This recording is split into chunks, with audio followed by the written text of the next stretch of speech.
boa noite. Segunda-feira, 18 de abril de 2005. Estamos aqui novamente com Maiêutica. Hoje nós temos de pagar uma dívida. Nós não fomos muito elegantes aqui a semana passada, quando da entrevista com o nosso amigo Sebastião Caluri. Ele nos deu um presente ao final do programa. Eu mostrei para os nossos TVentes, mas não tive a delicadeza de abrir o presente que ele nos trouxe. E trata-se de um CD contendo o hino ao Colégio Comercial Marilene Walter, que vocês estão ouvindo aí agora.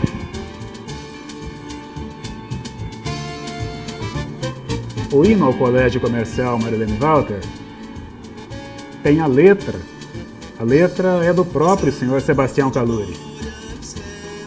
A música é da nossa amiga Elizabeth Taufik Naif Caluri, esposa do nosso amigo Sebastião, e também do Sérgio Antônio Aranha. A voz que vocês ouvem é do Lucas Naif Caluri, e depois vocês vão ouvir aí um pequeno vocal que adentra nessa interpretação do Fábio Leonardo Andrade Pinto, que também foi o produtor musical deste CD. Trata-se então do hino ao tradicionalíssimo Colégio Comercial Marilene Walter. A semana passada eu não tive a delicadeza de abrir o presente e está aí então para o deleite de todos os nossos TVentes. Tiãozinho, desculpa mais uma vez, espero que haja reparado o erro tão grosseiramente cometido.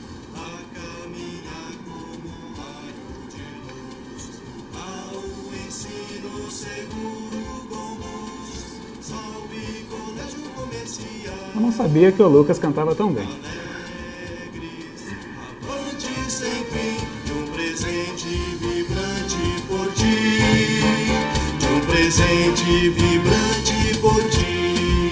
Bem, hoje eu peço que todos os nossos TVentes aumentem o volume da televisão, né? Porque os nossos entrevistados, e como se já não bastasse o entrevistador que fala muito baixo, os nossos entrevistados também têm essa pseudo-afasia. É pseudo porque quando a gente quer a gente fala alto sim, mas nós temos aquela mania de ir nos esquecendo, e a voz vai diminuindo e diminuindo. E convém então os nossos queridos amigos e amigas que nos prestigiam com a... Nossa, a gente está viciado em rádio, né? Ia falar, nos prestigiam com a audiência, mas seria interessante que eles aumentassem o volume da TV. A nossa primeira entrevistada de hoje é a nossa amiga Eliana de Fátima Quirino. Há uma emenda constitucional sendo votada no Congresso contra o nepotismo, né? E nós estamos, de uma certa forma, burlando essa emenda que possivelmente será aprovada. A Eliana é nossa cunhada, e então estou trazendo aqui uma pessoa que me é muito cara e que pertence à família. Ela estará falando sobre o programa...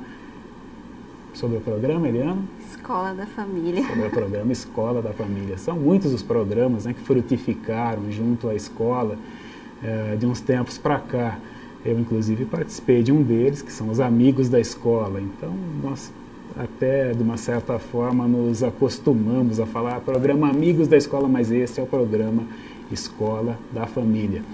Na sessão Pedra Angular de hoje estará presente o nosso também amigo e colega de trabalho, trabalha comigo lá no Instituto Nacional de Seguro Social, o meu amigo Edson Antônio Pires de Moraes, que estará falando sobre os abandonados micros modelos MSX. Ele que tem um livro a respeito do assunto, o livro MSX Top Secret. Bem, daqui a pouco, antes vamos nos hidratar um pouco e daqui a pouco estaremos de volta.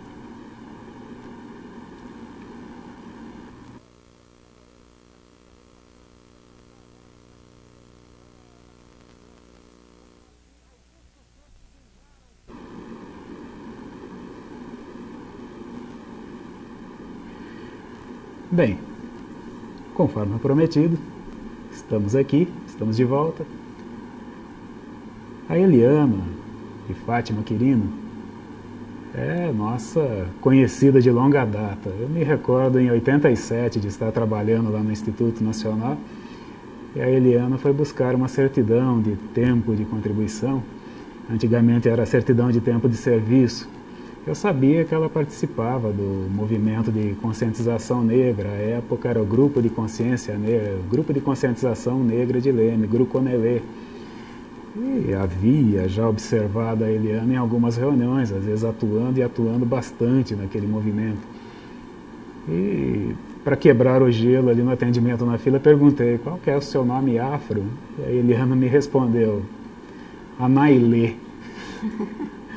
Quem é a Anailê, Eliana? A Anailê é a Eliana.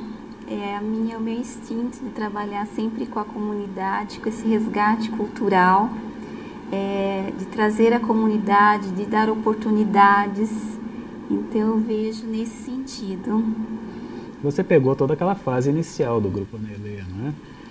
Eu peguei. Nós tivemos um grupo bastante ativo, com o propósito de fazer um resgate da cultura afro-brasileira. Nós trabalhamos também bastante envolvidos não só com a cultura, mas também com a política, como forma de ganhar espaços e abrir esses espaços para a comunidade. Então era um grupo muito grande, e nós conquistamos várias coisas, espaços nesse município.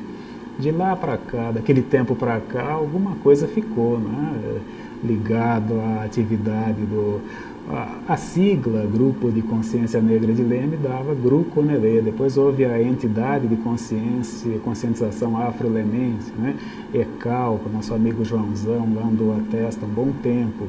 E algum daqueles trabalhos lá frutificaram à época, depois parece que essas coisas declinaram um pouco, esse trabalho. Eu não quero dizer aqui que declinaram porque a Eliana precisou, de uma certa forma, permanecer à margem do movimento, dadas as outras atividades que ela desempenha, mas me parece que aquele programa, por exemplo, do Paulo Augusto, né, ainda hoje na Rádio Cultura, decorre lá daquela época, né? Exato, foi o tempo do Grupo Consciência Negra, né, o Grupo Conelê, que foi um trabalho que nós conseguimos conquistar na Rádio Cultura de Leme, um espaço onde nós gostaríamos de estar organizando um programa e a pessoa mais adequada com a voz, né, mais adequada para o programa era o Paulo Augusto. E até hoje ele permanece desenvolvendo um trabalho na rádio. E aquele programa foi iniciado em 1993, né? Já são 12 anos de programa, por assim dizer. Foi uma abertura do Noel na época com o seu Camel e o Vander na época era diretor-geral. E depois vocês chegaram até, de uma certa forma, a coordenar o setor cultural, né, da Secretaria Municipal da Educação. Exato, foi na gestão Nilo, né? Nós trabalhamos na campanha, nós conquistamos o espaço da Casa da Cultura. Então eu trabalhava como assessora de cultura e nós cuidávamos de toda a grade, né, cultural da cidade. Tanto da Casa da Cultura como também no Museu Histórico. Nós desenvolvemos um trabalho lá. E daquele trabalho na Casa da Cultura, ou daquele trabalho do departamento do setor cultural ali do Departamento de Educação, há um trabalho que persiste até hoje, né? Aos domingos, aos sábados à noite, nós às vezes sempre ouvimos noticiar que vai haver café com chorinho. É bem daquela época, né? Eu me recordo até hoje o dia que o seu Carlinhos da Gaita me procurou. Eu estava organizando a exposição Leme Esportiva no Museu Histórico. E ele chegou com um entusiasmo tão grande. Eliana, eu queria tanto sua ajuda para organizar esse trabalho. A minha ideia é trabalhar com o pessoal da terceira idade, levar música. Eu queria fazer isso na praça, né? E eu gostaria que você me ajudasse. E foi onde nós começamos a organizar, né? Buscar parcerias. Nós conquistamos parceria com o Café Júnior para servir. Ele conseguiu também com a Servilar as cadeiras, as mesas. E nós organizamos, né? E foi um sucesso. Até hoje o Café com Chorinho permanece. E é muito gratificante porque esse final de semana eu estive, por exemplo, no Newton Prado, na escola Newton Prado. E eles estavam ocupando o espaço do programa Escola da Família na quadra, né? Então é muito gratificante ver Você esses se lembra frutos. onde foi a primeira apresentação do Café com Chorinho?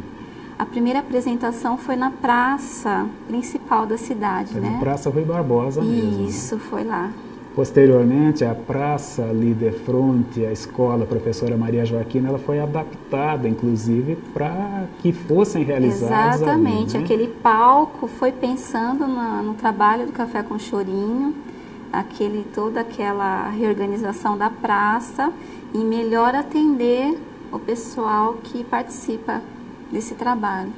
E os amantes da ecologia, os amantes do verde têm muito a agradecer à própria Eliana por causa daquela reforma da praça, porque havia gente que nessa adaptação queria simplesmente erradicar todas aquelas árvores que estão presentes ali, né, até hoje. E ela que impediu que aquelas árvores fossem erradicadas, o espaço foi mantido. Ela não vai falar sobre isso, óbvio, isso é lembrança minha, mas há uma dívida para com ela, tanto pela existência do Café com Chorinho, quanto pela arborização mantida ali, né, na praça, de frente àquela escola tradicional. Mas o trabalho não parava nisso, né? Houve muitas outras iniciativas, nós víamos muitas... no teatro municipal, muitas apresentações de grupos que vinham de fora, trazendo música, inclusive música negra, né? Gospels, principalmente, creio que durante muito tempo, ali por um largo período, foi mantido, né? Olha, Lázaro, foi uma época de muitos frutos. Nós conseguimos dinamizar muito teatro, com peças infantis, com peças para adulto também. A música, né? Nossa equipe na Casa da Cultura, eu trabalhava junto com o Valdir e o Adilson, né? E o Valdir tinha muitos esses contatos em São Paulo e ele trouxe essa banda com música gospel e foi muito gratificante, né? A parceria com o coral da USP, então vários trabalhos que foram realizados. Eu me recordo de uma orquestra ararense, né? Que esteve aqui, uma orquestra de cordas. Isso, esteve aqui também.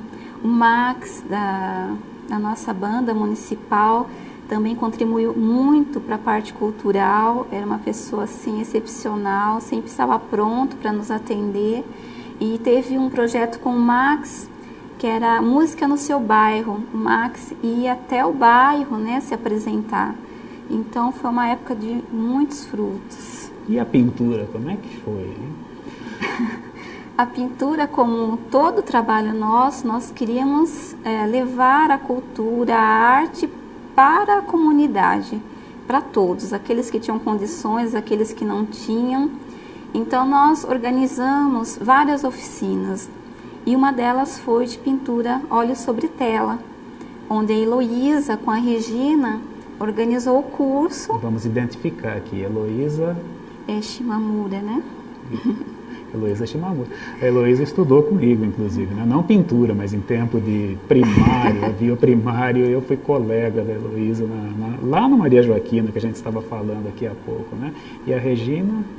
Eu não me lembro o sobrenome dela, mas... A Eliana foi pega de surpresa aqui com essas perguntas, certo? Ela veio para falar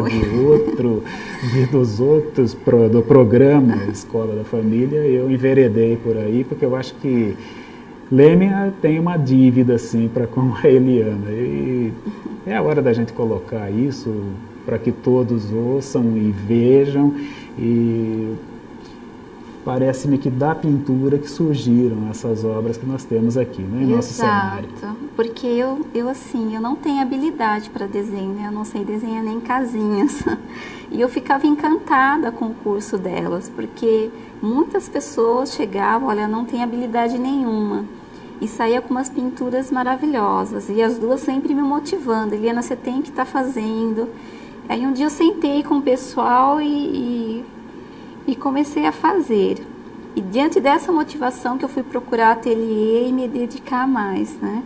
Mas surgiu desse trabalho na Casa da Cultura e de oportunizar, né, para as pessoas esse trabalho com a pintura.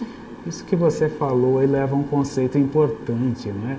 o fato de você haver iniciado ali de uma forma precária ou até talvez incipiente, mas fez com que você tentasse, nesse processo evolutivo, buscar mesmo um ateliê para pegar algo ali mais consistente, né? Então essas atividades que são desenvolvidas, elas não escasseiam o mercado, né, de trabalho dessas pessoas que já trabalham com isso, essas pessoas que vivem disso, inclusive, elas não têm o que temer quando há uma iniciativa ali de início, de iniciação propiciada pelo poder público. Não, Lázaro, e assim, eu me preocupo muito com isso, porque isso é uma linha do programa Escola da Família, né? Oportunizar, dar oportunidade para as pessoas se descobrirem essas habilidades que às vezes ela nem tem conhecimento, às vezes ela já está taxativa, né? Ela não tem essa habilidade. Então, essas oficinas, ela proporcionavam isso, né? Da pessoa se descobrir, né? E isso não tira o emprego do outro, né? Isso é o compartilhar das coisas, do conhecimento, das técnicas. Isso é multiplicar.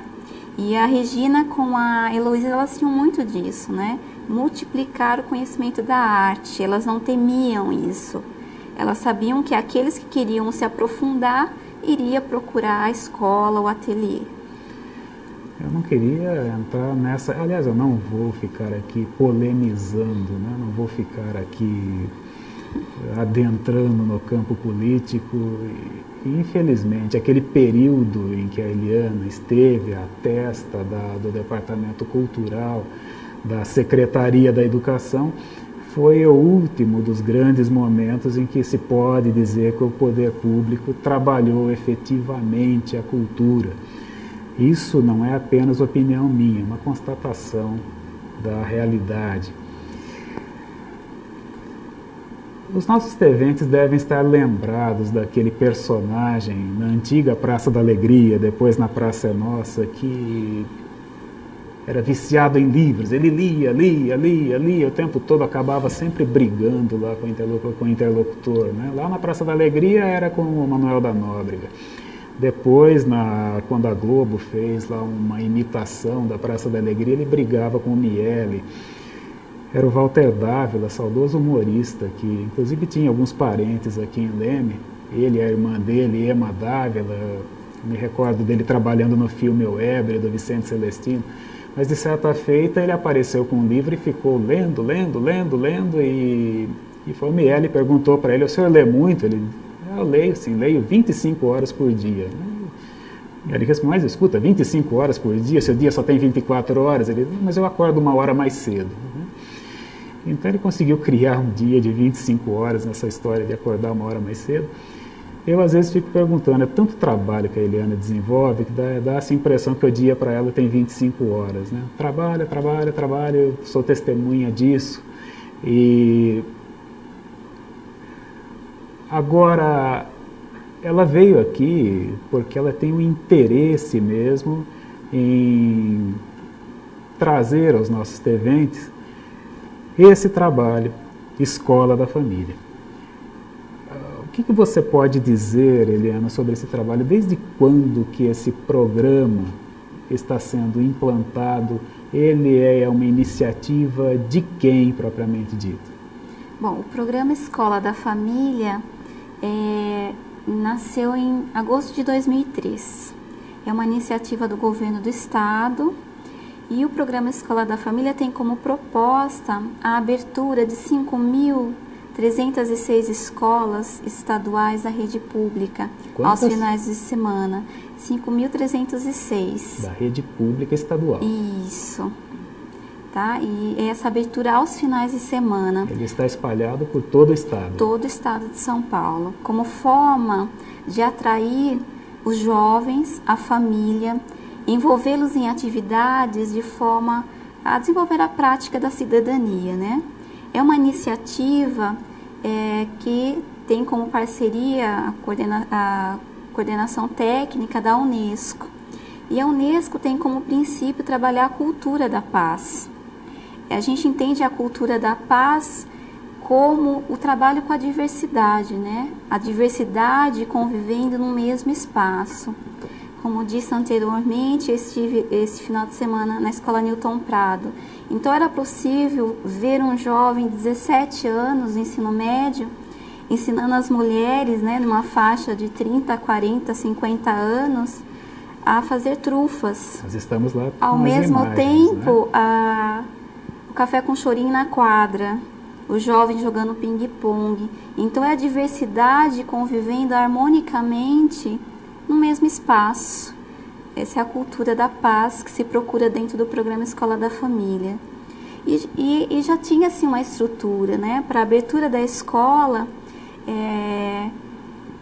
colocar à disposição da comunidade o que a escola tem, né, as salas, a TV, a sala de informática, colocar isso para a comunidade, até para que ela possa se sentir se apropriando daquele espaço que é dela, né? Cuidar daquele patrimônio que é dela.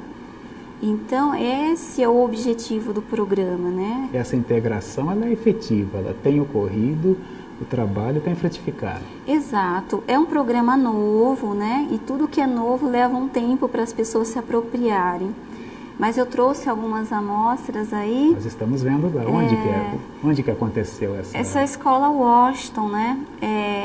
É curso de qualificação para o trabalho, porque a Escola da Família trabalha com 4 eixos, Lázaro: o esporte, a cultura, a qualificação para o trabalho e a saúde. Todo o trabalho que existe dentro da escola tem como pilar esses eixos, né? Todos trabalham com projetos e esses projetos são desenvolvidos pelos universitários, voluntários, o educador profissional também. Mais especificamente aqui em Leme, nós podemos dizer que em todas as escolas da rede estadual o projeto encontra-se implantado. Isso, na nossa diretoria são 55 escolas envolvidas. A diretoria é de Pirassununga, da região de Pirassununga, e envolve 8 municípios, né? Araras, Leme, Santa Cruz da Conceição, Pirassununga, Analândia, Santa Cruz das Palmeiras, Santa Rita do Passa Quatro, Porto Ferreira.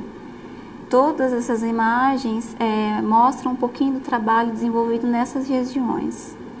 Você exerce a coordenação desse programa regionalmente. Isso, eu faço parte da coordenação regional, que é composta pela professora Neide, que é dirigente de ensino, a supervisora Solange, eu que sou assistente técnico pedagógico, nós temos a Giovana até que produziu esses slides para a gente, e temos os coordenadores de área. Cada município tem um coordenador que cuida dos educadores, né? Vamos repetir então, quais são os 4 eixos? Seria o esporte, todo o trabalho esportivo, futsal, vôlei, basquete, jogos cooperativos. A cultura, trabalho com teatro, dança. Vocês viram nos slides o trabalho do Custódio Ângelo de Lima, que é um trabalho com dança. São meninas que nunca tiveram oportunidade de colocar uma sapatilha. E hoje já tem 2 grupos. O grupo venceu o festival, que é um festival organizado pelo governo do estado, e elas ganharam a fase regional. Então, é a questão que eu coloquei. Não são pessoas que nunca tiveram oportunidade e hoje estão tendo de participar. Agora, esse programa ele é desenvolvido aos finais de semana. Isso, sábados e domingos. Esse grupo que vocês estão vendo são de universitários.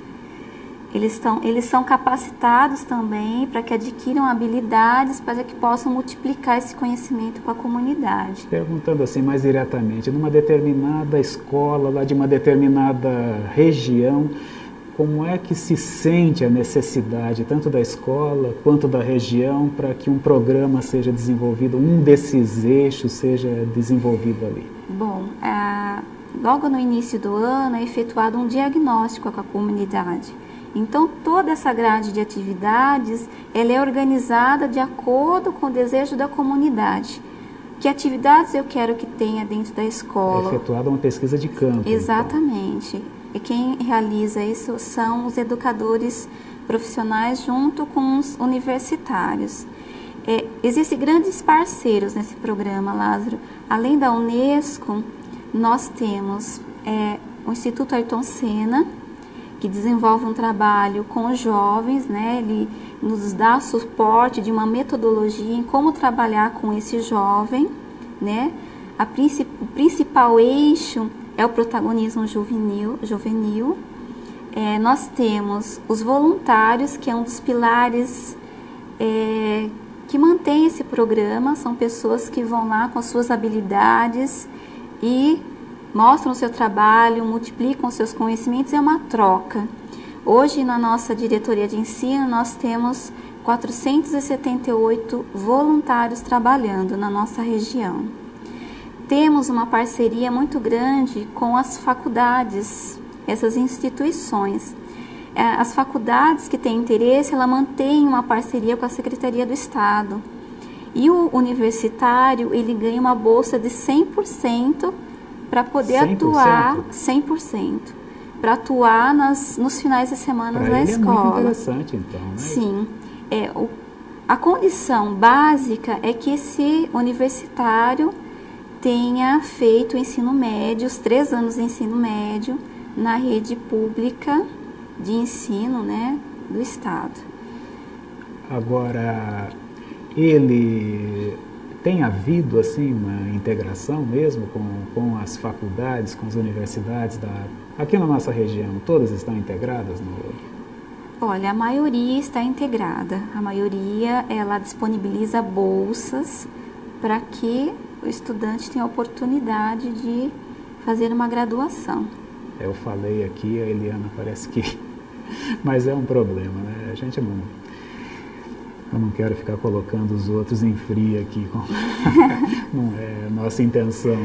Eu digo Gostaria que ela falasse, então, de algo que é muito caro à própria Eliana, né? O protagonismo juvenil, que ela acabou de falar. Essa palavra protagonismo é muito usada em teatro, né? O protagonista é aquele que é o principal, é aquele que norteia, por assim dizer, o desenvolvimento das encenações, aquele personagem em torno do qual a peça acaba girando. E então, o que seria o protagonismo juvenil, Eliana? O protagonismo juvenil é um dos eixos com o trabalho com o Instituto Ayrton Senna. É o programa Game Superação Jovem.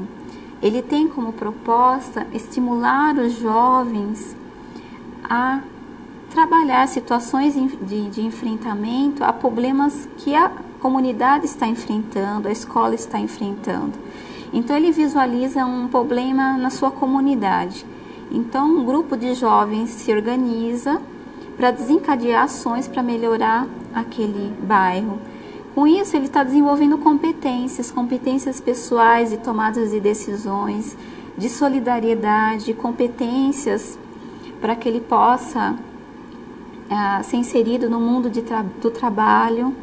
Tá? Então, são valores que ele vai desenvolvendo ao desenvolver esse trabalho com a comunidade, né?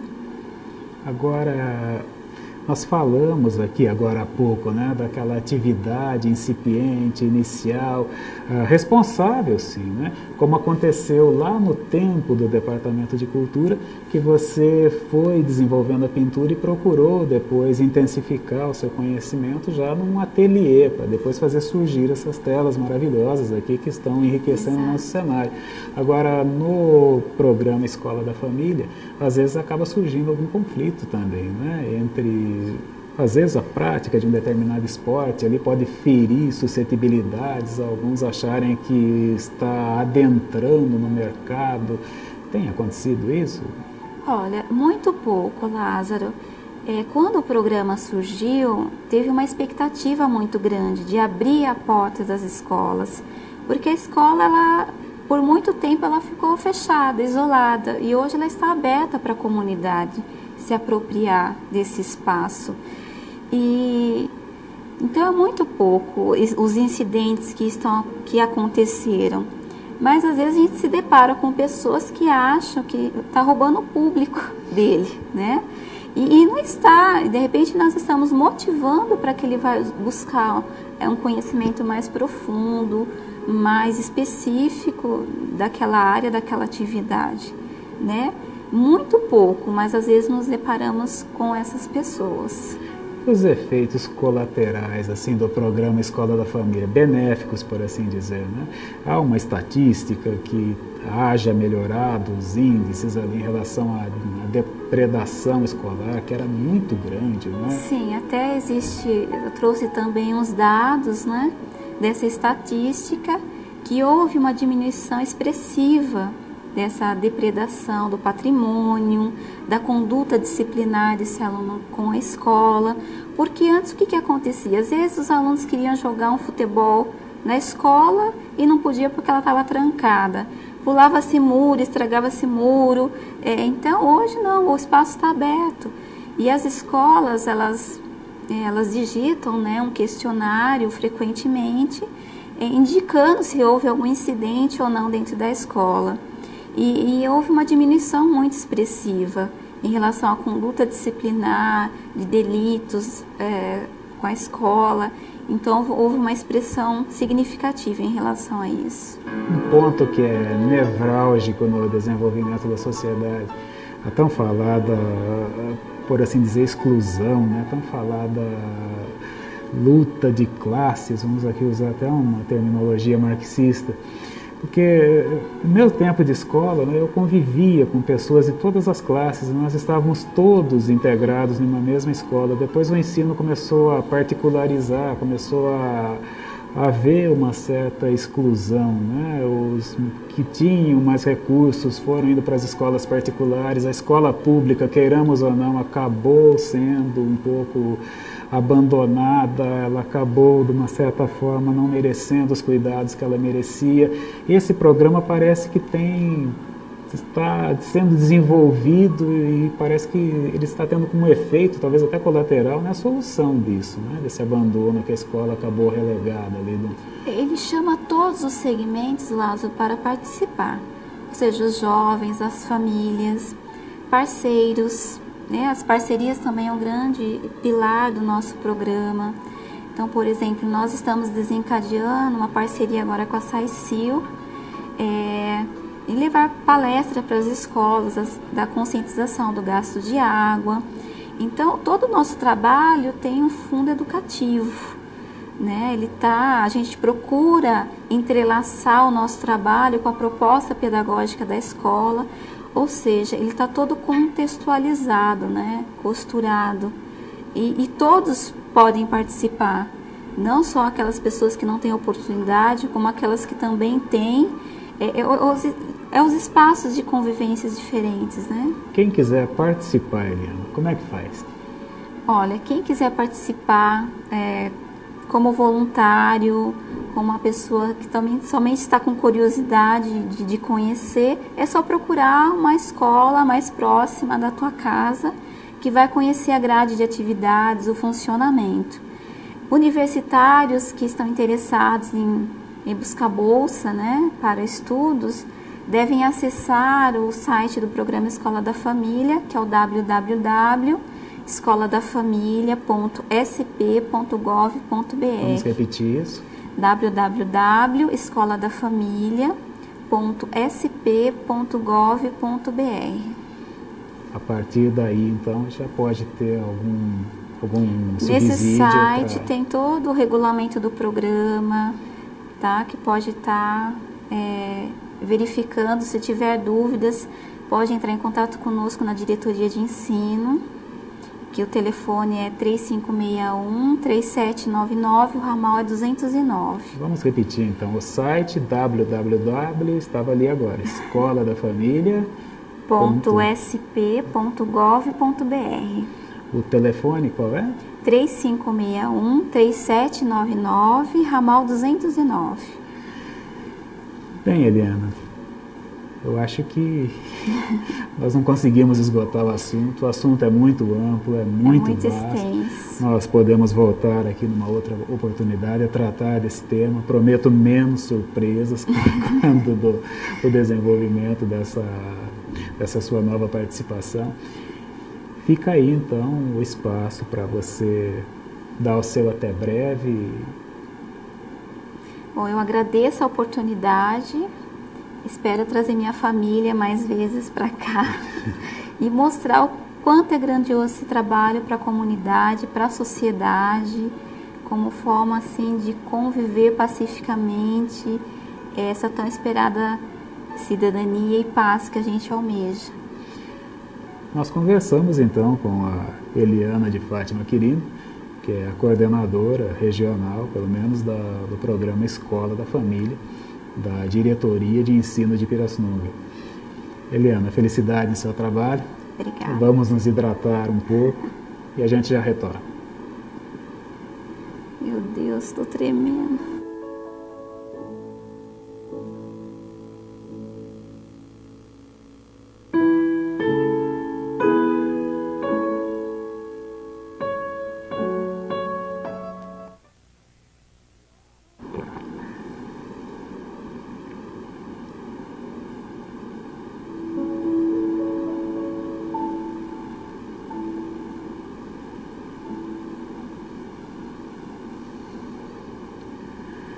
E nós continuamos aqui, rodeados pelas obras de arte trazidas pela Eliana de Fátima.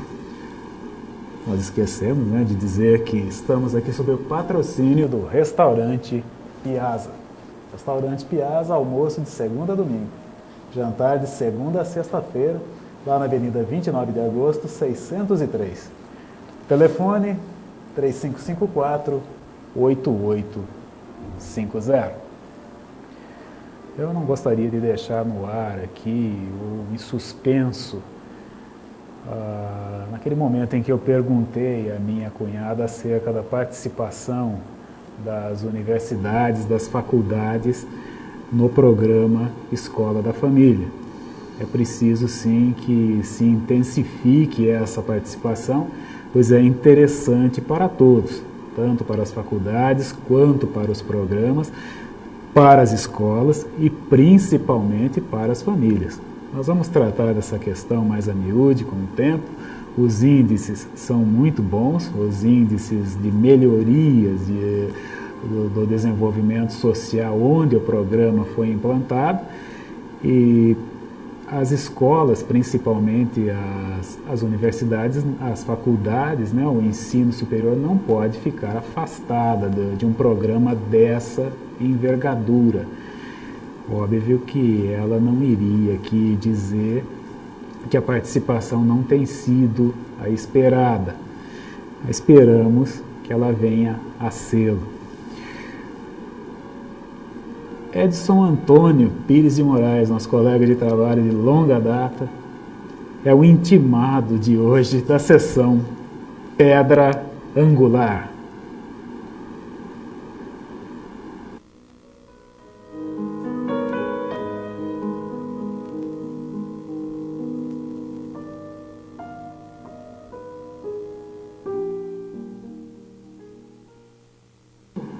É pai da Lívia, né? Isso. Boa noite, né? Boa noite. Em primeiro lugar. É esposo da Márcia. Esposo da Márcia. A Lívia está com quanto mesmo, Márcia? 2 anos e meio. 2 anos e meio, já que a Lívia alegra a casa do Edson, alegra lá um instituto cada vez que nos visita. Verdade. Percorre lá com uma desenvoltura enorme todo o nosso ambiente de trabalho, enchendo de alegria, né? As crianças têm essa faculdade que a gente vai... Eu, pelo menos, já perdi faz tempo. O Edson, e o apelido de MacGyver, ele vem de onde? MacGyver. Esse apelido vem de quando eu fazia faculdade lá em São João da Boa Vista, né? E eu costumava levar umas ferramentas para consertar o ônibus, né? Porque uma vez ele quebrou, né? E não tinha as ferramentas. A gente fica sabendo das histórias. O Edson é um pouco avesso às entrevistas, por isso que nós falávamos lá, né, para os nossos TVentes aumentarem o volume da televisão. Mas houve um momento lá em que o ônibus parece que quebrou, plena noite, né, escuridão. E não havia ferramenta, então. O motorista se desesperou e aparece o Edson com um farolete, uma caixa de ferramentas completa. E como se não bastasse, acabou consertando o ônibus. A partir dali, o apelido tornou-se MacGyver, né? Edson, nós estamos aqui para falar de computação, por assim dizer, né? E principalmente lá dos esquecidos micros modelos MSX. Antes disso, dá para você nos explicar o que é o Vale do Silício, que a gente tanto ouve falar? O Vale do Silício? O Vale do Silício na verdade não é um vale, é um conglomerado de empresas nos Estados Unidos, né, onde se produz muito chip para computador, né? Como o chip ele é feito de silício, então vem esse nome, Vale do Silício.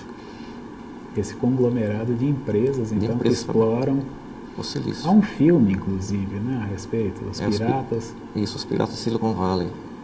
É a história de Bill Gates, Steve Jobs, né? Dá para você contar um pouco essa história ou é difícil? É meio complicado, né? Porque a gente não tem muito...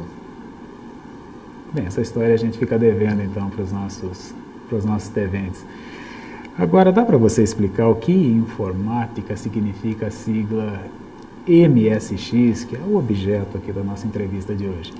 MSX há uma certa controvérsia sobre esse nome aí. Lá no início dizia-se que era da Microsoft Extended, né? X veio de Extended, né? MS de Microsoft. Porque, na verdade, a Microsoft aqui é a detentora do padrão. Atualmente, dizem que é de Matsushita, Sony e os outros, que seria o X, mas existe alguma controvérsia nesse ponto aí. E daí surgiu a sigla. MSX, isso.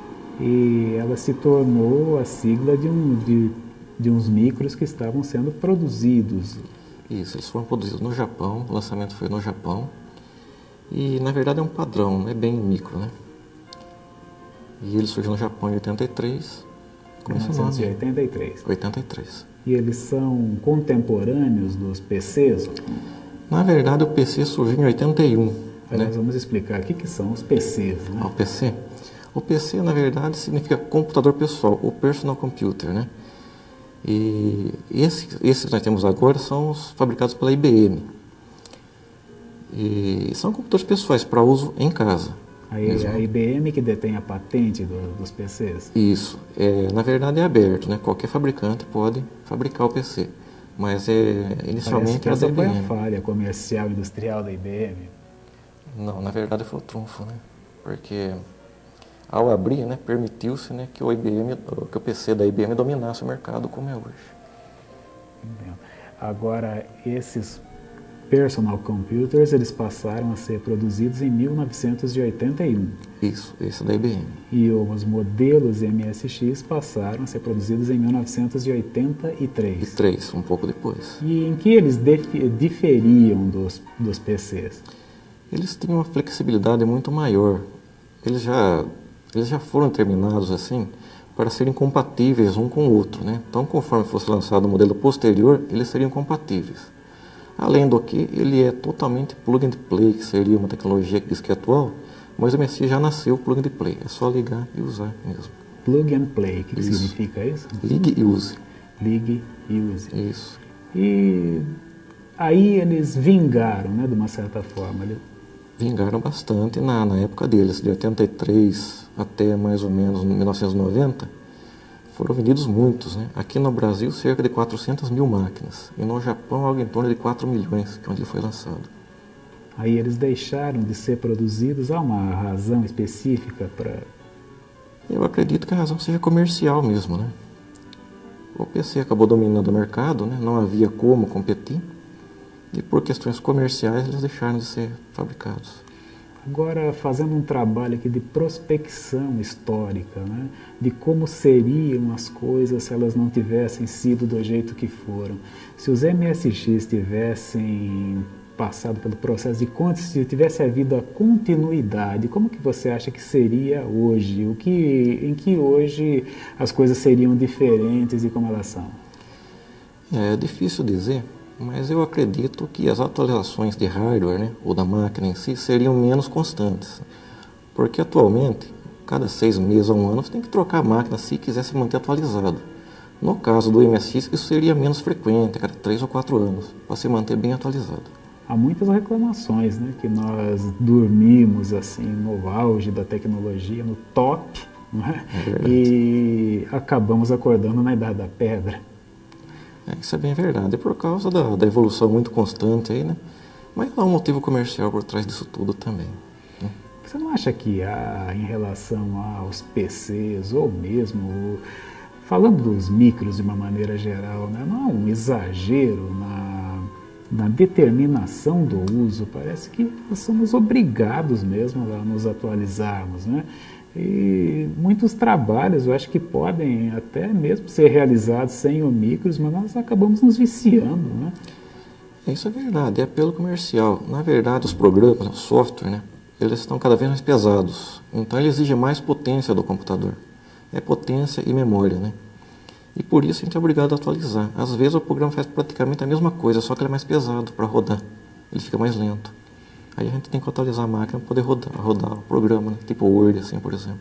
Mas eu fico entristecido ao ver aquela publicidade, se não me engano é da UOL, né? Aquele menino que, ao apresentar o trabalho para a professora, aliás, acho que é da Speed, pelo fato dele não possuir o Speed na casa dele, ele apresenta um bloco de pedra lá com o teorema de Pitágoras. Me parece que é aquelas coisas.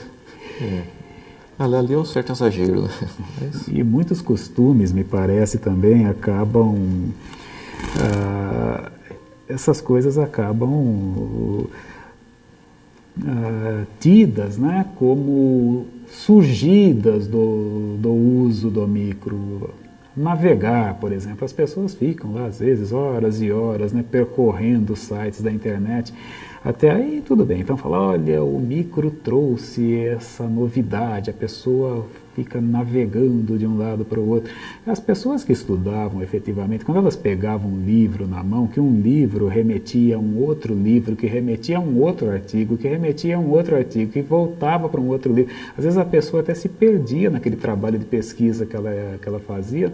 Na verdade, essa pessoa estava fazendo essa navegação, isso daí não é algo que tenha surgido propriamente do computador, né?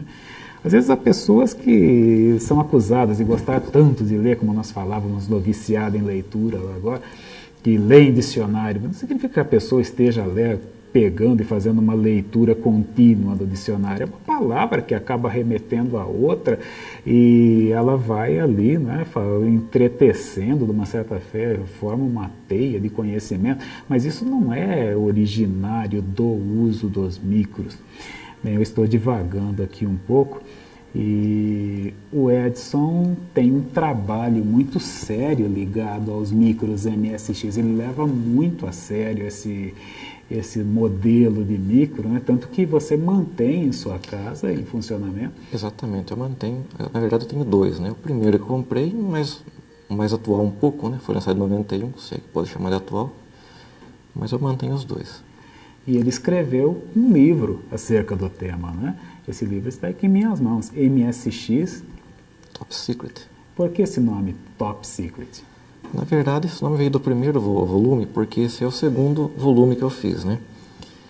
Quando eu fiz o primeiro, havia uma certa resistência em fornecer informação. O pessoal guardava, trancava umas 7 chaves, né? Era muito difícil.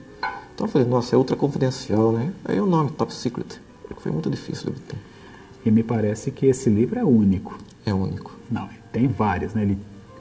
Ele fez várias cópias. A produção é quase que toda dele, é uma produção artesanal. Ele que fez essa colagem, essas costuras todas. O livro é eminentemente mas é técnico, né? Aos extremos, mas é direcionado, né? Direcionado para aquelas pessoas que ainda cultuam os modelos MSX. Isso, é direcionado especialmente para aqueles que gostam de fazer programas no MSX. Né? A maior parte das informações está no livro. E existem clubes de aficionados desse modelo? Existem sim. Eu assino na internet uma lista de discussão, né? A gente chama de MSXBRL, né? Que é a lista de MSX. Tem cerca de 300 pessoas ali assinando a lista, né? E ela é muito movimentada, às vezes 60 mensagens por dia. Quem desejar adquirir esse livro, que tiver interesse nesse modelo de micro, como que faz? Pode entrar no meu site, lá vai remeter ao livro, né, projetamente MSX Top Secret. Como que é o endereço do seu site, endereço eletrônico? www.msxtop.msxal.com.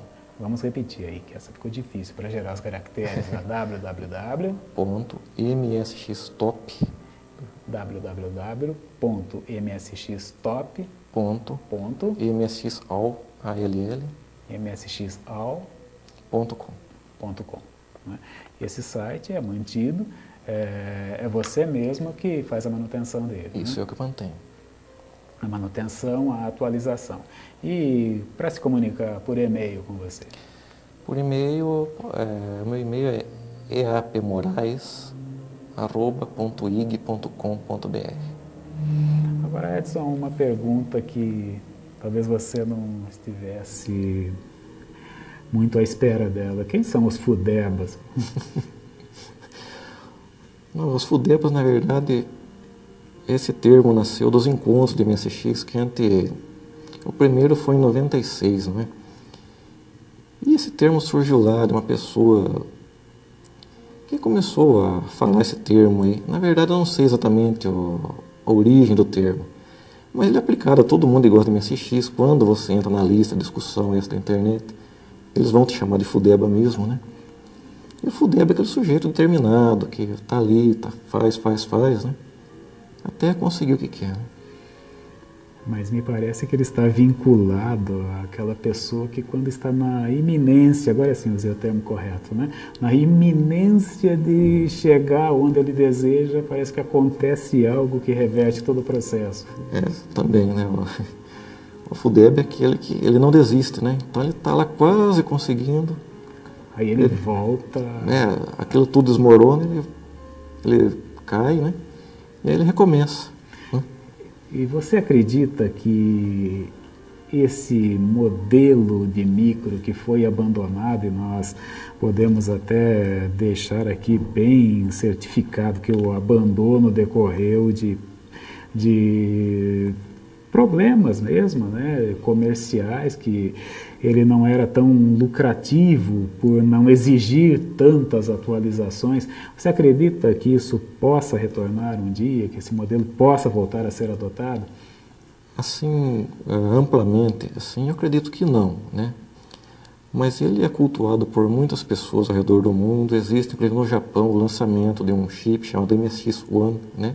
É um único chip, né? Que parece que vai ser lançado em maio agora. Então ele vai retornar, mas assim como hobby, né? Como algo... Não vai retornar para dominar o mercado, né? E o Edson é o cultor, né, de algumas frases pitorescas. Você poderia citar uma daquelas frases pitorescas que você cultua e parece-me que estão lá em seu site? Frases pitorescas? Para encerrar assim um pouco mais alegremente a nossa entrevista. Tá bom, uma delas é a seguinte: se as bolachas de água e sal fossem realmente de água e sal, o mar seria um baita bolachão. Dá para repetir isso? Se as bolachas de água e sal fossem realmente de água e sal, o mar seria um baita bolachão. É por isso que essa frase é interessante. É interessante, sim. Mas tem muitas outras lá no site. Dá para você repetir o endereço do seu site? www.msxtop.msxall.com. Lá os nossos TVentes poderão tomar contato com o que rola, o que diz respeito a esses modelos de micro. E eu quero crer que, na verdade, o que ocorreu foi essa inviabilidade comercial do modelo, não por ser caro, mas por ser barato demais, por ser extremamente acessível, por estar contra a corrente elitizante, e apenas por isso os modelos MSX acabaram sendo jogados no ostracismo. Pode ser que o tempo passa, isso é inegável, um dia após o outro, pode ser que mais dia menos dia, esses modelos voltem a ser privilegiados, eles voltem a ser considerados e retornem. E pode ser que as pedras que os construtores rejeitaram, um dia volte a se tornar a pedra angular. Vamos nos hidratar um pouco mais e daqui a pouco a gente volta com a nossa opinião.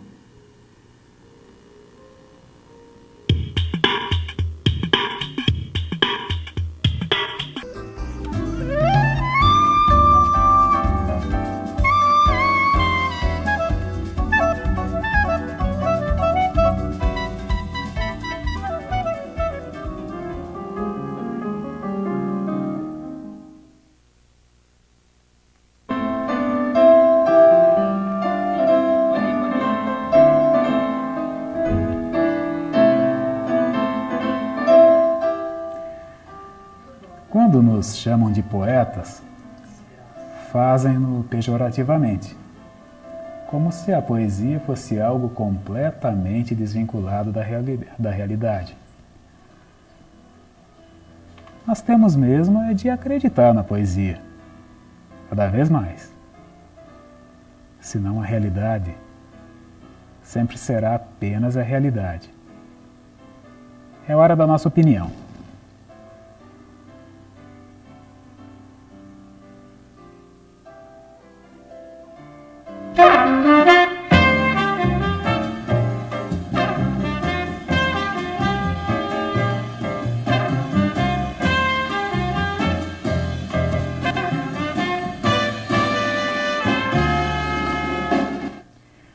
Via Láctea. Ora direis, ouvir estrelas. Certo perdestes o senso. E eu vos direi, no entanto, que para ouvi-las, muita vez desperto, e abro as janelas, pálido de espanto.